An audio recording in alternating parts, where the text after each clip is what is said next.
Hello and welcome to the BigFix briefing room. It's November 2025 and we definitely have some content to share with you this month. My name is Michelle McGough and I'm here with Joe Saylor. And Joe, why don't you kick us off with Microsoft? Yeah, of course. So by the numbers, this month is fairly light. We've only got about 63 total vulnerabilities. One of them is a 0-day. It is actively exploited, so maybe a little more concerning than your usual 0 days. I do have some recommendations to accelerate your patching for web servers on Microsoft operating systems and for Office. So those two things have some pretty critical patches you are going to want to get ahead of sooner than later. Okay. Looks All like right, so sorry, go ahead. yeah, starting out with our actively exploited 0-day. This one to me is not terribly concerning. It's not an initial point of compromise. It's just an elevation of privilege for an attacker that already has rights on the system. So this is a post-compromise escalator. Of course, you know, I kind of sleep on these. There's about 1 million different ways in Windows to escalate once you already have privileges. It's concerning that it's actively exploited, right? There's code out there that does this, but not something that you need to accelerate your patching for. Can I ask, you use the term post-compromise escalator.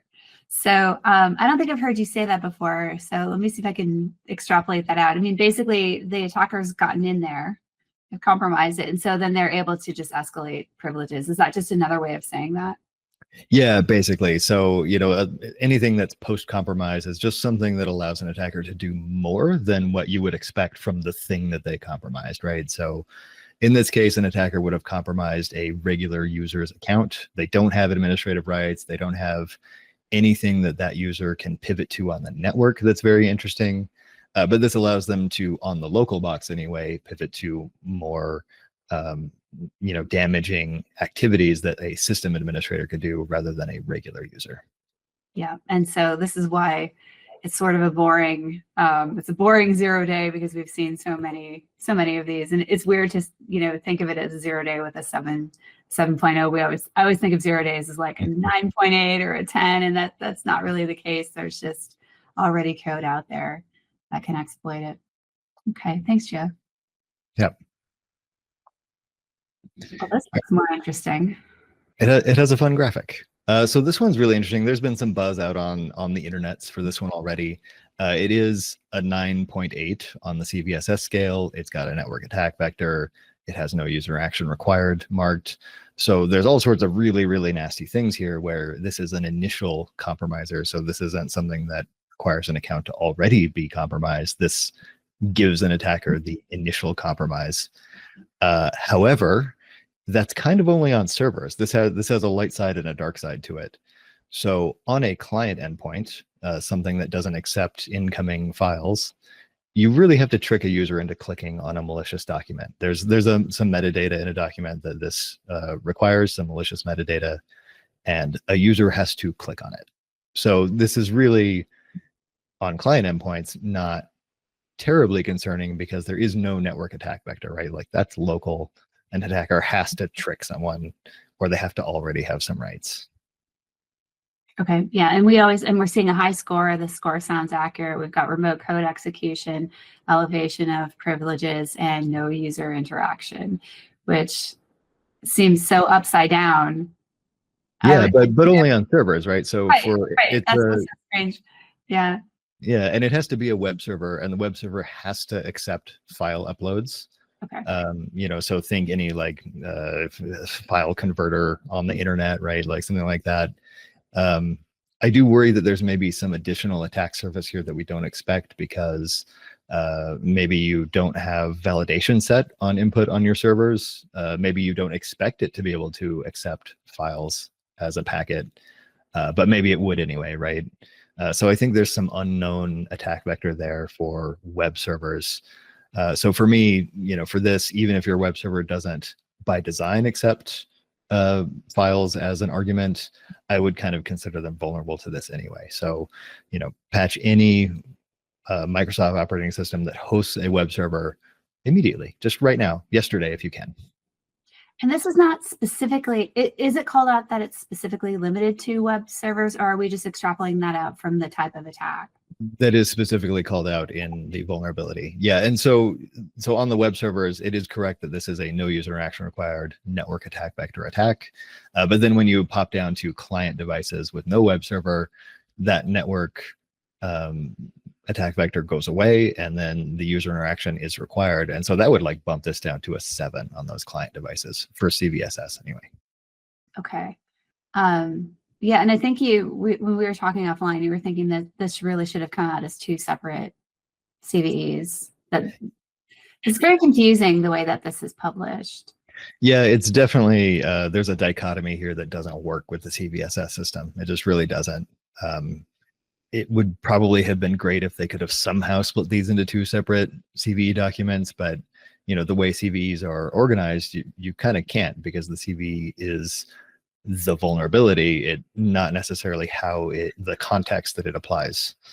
So yeah, it's a weakness in the system, I think. Great find, Joe. Thanks for bringing it up. Oh, hold on. I said I would take a shot every time we saw Outlook preview pane. Oh, that is the worst kind of drinking game. Oh no, you're not going to survive the month.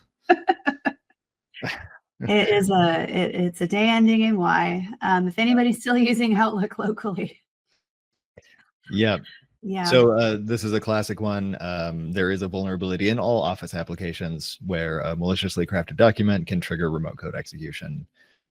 For all the other applications, for your Word, your Excel, your PowerPoint, not a terribly big deal because a user has to be tricked into opening a document. But of course, Outlook, it has the preview pane that automatically opens emails. So if it's your top email and it has a malicious document in it, it will just automatically open when you open Outlook and destroy your system. So not ideal. Patch Outlook. We've seen this every month for, I don't know how many months now. I'd have to go back and look, but it's getting old. So looking forward to the day when this stops. Gift that keeps on giving. Well, what's next? Criticals and quote. Yeah, these ones are kind of funny. I kind of feel like the guy at Microsoft that was like choosing severities for vulnerabilities this month just had a quota. Like he needed 4. He needed to mark 4 as critical, and then he just kind of threw darts at these 2. By the scoring, they're not that severe. They hit the 7 mark, and that's because they both have local attack vectors. One of them you have to have Visual Studio installed for, which is not a common thing, right? Just contextually not common. The Visual Studio one in particular is super complicated to exploit, because not only do you have to have like trick user into opening a file, it relies on a vulnerability in the interaction with Copilot, and you have to win a race condition against Copilot. So not only do you have to like trick somebody into clicking on something, they have to also let it run for hours, minutes at least, because you don't win a race condition by running exploit once. You have to just like keep spamming it until you hit the right timing. So yeah, both not particularly severe in my opinion. Yeah, so it sounds like these are not on the prioritization list. They should get done, but it's not the focus. Okay. Yep. Yeah, marked as critical, and I'm kind of confused why. Yeah. Okay. Big bada boom. Big one. So fun story for the month, fun nightmare fuel. Is there such a thing as fun nightmare fuel? I'll leave that one with you. Google dropped a report on LLM usage by advanced persistent threat groups, really any threat group. And in there, they found that there has been, kind of for the first time, I guess they detected it maybe a month or 2 ago, there was a couple of tools, one of them named PromptFlux, one of them named PromptSteal, that used Gemini at execution time. So after they dropped it on target's box, or after they tricked a target into clicking on it, it used Gemini to generate the malware code on the fly. Okay, so I mean, my brain immediately goes to, well, it's unique code, so it's not going to show up in a pattern somewhere, so many cybersecurity tools that are looking for patterns, it's not going to show up. Is there any personalization or other, is it querying Gemini? Does it know anything about that device or that user that could make it even extra malicious? Yeah, there's for sure more tools, not necessarily these ones in particular. To me, these seemed a little clumsy because they're going straight to Gemini, like a public thing that has guardrails on it, and the guardrails change. One of the tricks they use to get around the guardrails right now are like they'll pretend to be a student doing research, and they try to trick Gemini into giving them malicious code, because it won't give you, like, if I ask like little Timmy, like Tiny Tim here, if I ask Gemini for a malware, Gemini is going to say, no, I can't give you a malware. But if I say, hey, Gemini, give me some code that backs up my users directory to a cloud, some cloud site, right? Then it's like, oh, that doesn't sound like malware. I'll give you that. I'm helping you, right? Same outcome, different context in the prompt. Oh, right. Okay, so we've got a long way to go here with guardrails. That's going to be extremely complex to code around. Okay. Yeah. And then to your point, the detection of this is, of course, going to be very difficult, because there's you can't heuristically check on something that doesn't exist yet, right? You can't check on some malicious structure, because the structure doesn't exist. There is no structure in the code block that the client is running. Now, some of the better cybersecurity tools are able to look at not just the code, but they're looking at the behavior of what is happening in the background. I wonder if they would potentially pick some of this up. It's hard to say. It depends on what that code is, because we don't know what it's going to be, right? So this is just, it's so interesting. It's so many unknowns. All right, I get it. Nightmare fuel. I'm with you. Okay. So another interesting part of this report that they dropped was this list. I really liked it. It gives me much better context on kind of the dark tools that are out there for AI. The font's certainly going to be a little small, so I apologize for that. You can see the full thing in all its glory in the Google report. So this is basically a list of the current tools that are being used by threat actors. In general, they're capable of generating just entire campaigns worth of malware, like kind of front to back, depending on the exact tool here. One thing that I think that isn't as obvious, that it's super valuable for a threat actor and super damaging to us as people who are not threat actors, is that that research and reconnaissance column there. It sounds bad, but the context there is even worse than you think, which, sorry for the additional nightmare fuel. Basically, that means that it will do stuff like trawl LinkedIn for targets, and will do like research on those targets. So stuff like, obviously CEOs, that's an easy target, right? Of course, it'll find that. But even down to, because LLMs are so smart, even down to stuff like a new system administrator, maybe a junior level sysadmin who has a lot of rights and can pivot into a lot of systems, but is maybe not that experienced and maybe not savvy enough to really defend themselves as well as they could from these attacks. So it'll do all the research, and then in addition to that, engage the target on like social media, send them Twitter messages that are like appear to be like a real person. So I want to ask, I'm sorry for interrupting. I have to ask. So in the research and reconnaissance, Worm GPT and Xanthrax, I don't know, are those potentially sources that an attacker could have been using for maybe a few years now to identify new admins? And when I say admins, I mean like office managers, C-suite personal assistants, because there have been so many social, what do we call it? Social engineering, where the person will pretend to be the CEO or some important person at the company and say, I need you to wire me some money. and the person is brand new.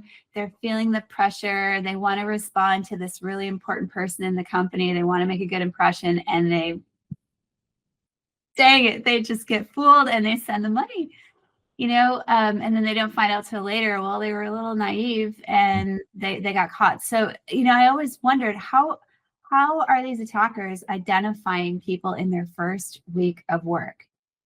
I mean, in theory, if these utilities do what you're saying, like just in the research and reconnaissance in the yellow there, then they're able to filter out I just started a new job this week. There's that like automatic LinkedIn file that comes up, Yeah. you add a new job to your profile. I mean, is that just causing a person to be a potential target?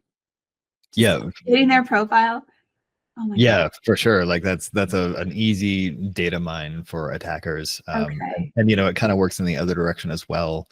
You get these high value targets that have big titles, and attackers also use that in kind of a reverse help desk attack, right? Well, where they'll go and kind of try to impersonate, say, the CEO or one of the high level admins.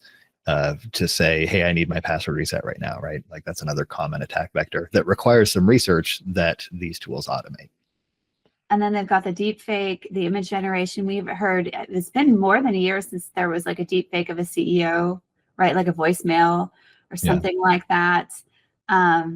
So really with this suite of capabilities, you've got end-to-end support for all different kinds of attacks.